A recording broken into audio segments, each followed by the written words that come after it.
Tega absen ke pesta ulta anaknya, hubungan Teuku Ryan dengan Moana terungkap, mantan Riches kuak fakta.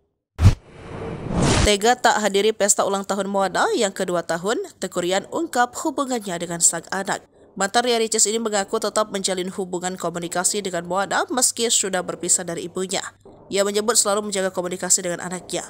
Teuku Ryan bahkan memiliki jadwal tersendiri untuk video call bersama Moana. Namun kemarin Jumat 26 Juli, Moana merayakan ulang tahun bersama Riches tanpa kehadiran Teuku Ryan. Dikutip dari akun YouTube Ria Riches Official, ulang tahun Moana ini dirayakan dengan meriah bersama teman-teman seusianya.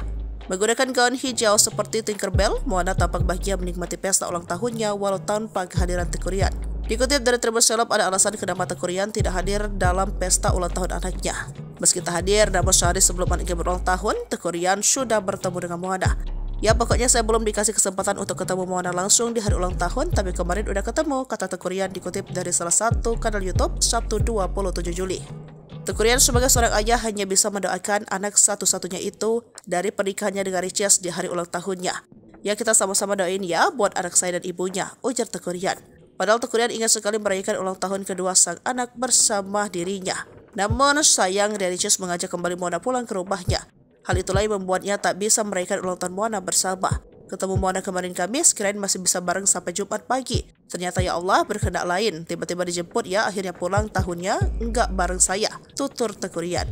Meski tak bisa hadir di acara tersebut, Teuku Ryan hanya bisa memaknai hari ulang tahun putri kesayangan itu lewat doa. Makna yang penting sehat bisa menjadi anak yang solehah.